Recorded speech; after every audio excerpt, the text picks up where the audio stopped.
Halo Sobat Seni, Assalamualaikum warahmatullahi wabarakatuh. Ketemu lagi di Ruang Seni Marhalim Zaini. Kali ini saya ingin berbagi tentang pengalaman saya di dunia media massa.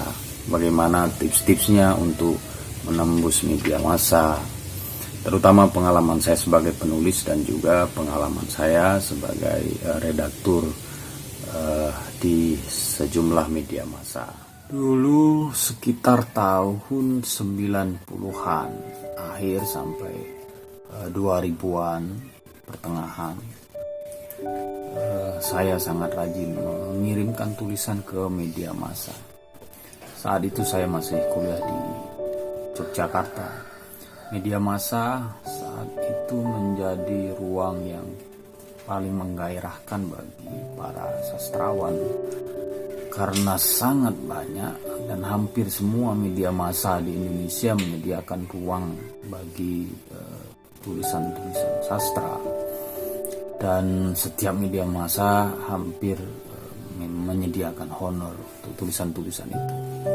Jadi gairah penulisan karya sastra di media massa saat itu sangat luar biasa. Hari ini media massa cetak yang menyediakan ruang-ruang untuk sastra itu semakin berkurang, sementara ruang-ruang sastra di media online juga tidak cukup banyak bertambah. Yang pasti honornya hari ini semakin berkurang. Tetapi saya lihat tidak menyurutkan para penulis untuk mengirimkan karyanya ke media massa. Berikut saya ingin berbagi pengalaman tentang bagaimana caranya kita atau prosedur-prosedur yang harus dilakukan ketika mengirimkan tulisan ke media massa. Syarat yang paling utama tentu saja karya kita yang kita kirim itu adalah karya yang terbaik. Tetapi selain itu, hal-hal berikut ini perlu kita perhatikan. Yang pertama, mempelajari media yang akan kita tuju. Ini penting karena setiap media memiliki ideologinya masing-masing, memiliki selera masing-masing. Apa yang perlu kita pelajari dari media massa itu adalah kecenderungannya. Ada banyak jenis media massa di Indonesia tentu saja. Jenis-jenis media massa di Indonesia itu kemudian disesuaikan dengan karya sastra yang akan kita kirim. Media yang misalnya lebih cenderung ke tulisan-tulisan yang agamis begitu, ya kirimlah misalnya karya kita yang berjenis religius. Dan begitu pula dengan jenis-jenis media massa yang lain. Artinya sebelum kita mengirim karya sastra atau tulisan ke sebuah media, kita harus terlebih dahulu mempelajari apa kecenderungan dari media massa itu.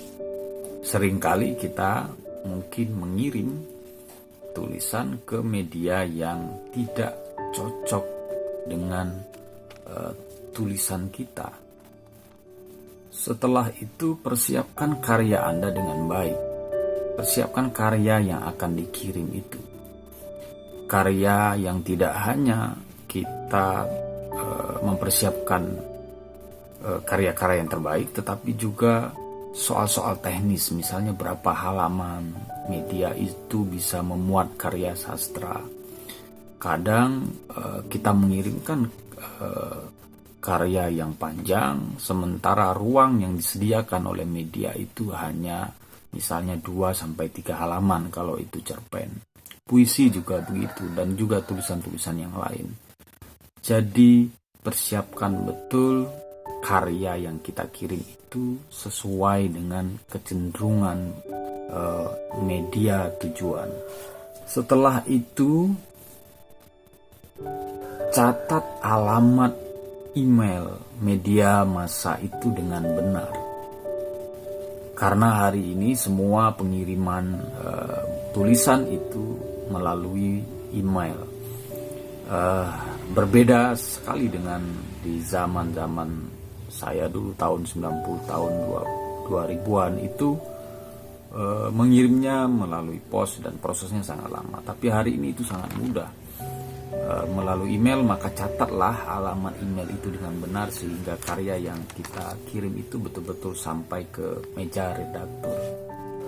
Jangan lupa Anda sertakan biodata singkat Anda, terutama biodata yang relevan dengan media massa itu, yang relevan juga dengan tulisan yang Anda kirim ke media massa itu. Jangan terlalu panjang juga dan tidak terlalu singkat juga. Jadi pas gitu ketika redaktur membaca biodata Anda itu. Biodata menjadi penting karena itu akan menjadi salah satu bahan pertimbangan bagi redaktur. Dan juga kalau nanti itu dimuat di kolom bawah, biasanya di setiap karya disertakan biodata singkat kita. Satu hal teknis yang penting Anda perhatikan adalah ketika mengirimkan tulisan lewat email, itu jangan dilampirkan di badan email, tetapi kirimlah di lampiran. Kemudian dalam format Word, jangan format PDF, karena itu akan menyulitkan redaktur dalam membaca atau melakukan editing terhadap beberapa hal teknis di karya itu. Setelah Anda merasa yakin bahwa karya Anda telah terkirim, Anda sebaiknya terus-menerus melakukan pemantauan terhadap media itu, apakah karya Anda dimuat atau tidak, karena ada sejumlah media dan banyak media yang tidak memberikan respon atau mengkabarkan tentang kelayakan pemuatan dari karya Anda itu. Ini sebetulnya kerja yang mengasihkan ya. Setiap hari Minggu misalnya saya dulu pergi ke loper koran, ke agen koran, kemudian membaca banyak koran. Selain mengecek apakah tulisan kita dimuat atau tidak, itu bisa juga kita membaca karya-karya teman-teman kita yang ada di media tersebut. Setelah dalam masa sekitar 3 bulan begitu, Anda kalau tidak ada balasan dari redaktur, Anda bisa mengirimkan karya itu ke media yang lain. Tentu saja sebelumnya Anda harus melakukan konfirmasi ke email itu bahwa karya yang Anda kirim itu akan Anda tarik kembali. Setelah itu Anda terus saja mengirimkan karya ke media tersebut. Kirim terus berulang-ulang kali dan terus melakukan proses yang semacam itu. Ini penting juga bagi redaktur untuk mempertimbangkan keseriusan Anda, produktivitas Anda, perkembangan karya Anda dari waktu ke waktu.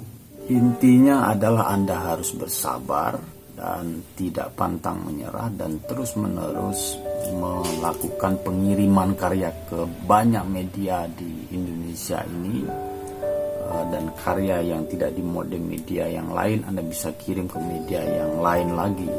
Tetapi Anda harus pastikan bahwa karya itu memang tidak dimuat di media tersebut dengan melakukan konfirmasi itu tadi. Terakhir, Anda harus menganggap bahwa ini adalah salah satu cara untuk menjaga produktivitas Anda dalam menulis. Karena dengan begitu Anda terus terpacu untuk berkarya dan terpacu untuk mengirimkan karya itu ke banyak media di Indonesia. Dari semua tips-tips ini, tentu yang paling penting adalah Anda memiliki karya terbaik untuk dikirimkan. Selamat mencoba, sampai ketemu di ruang seni Marhalim Zaini berikutnya. Assalamualaikum warahmatullahi wabarakatuh.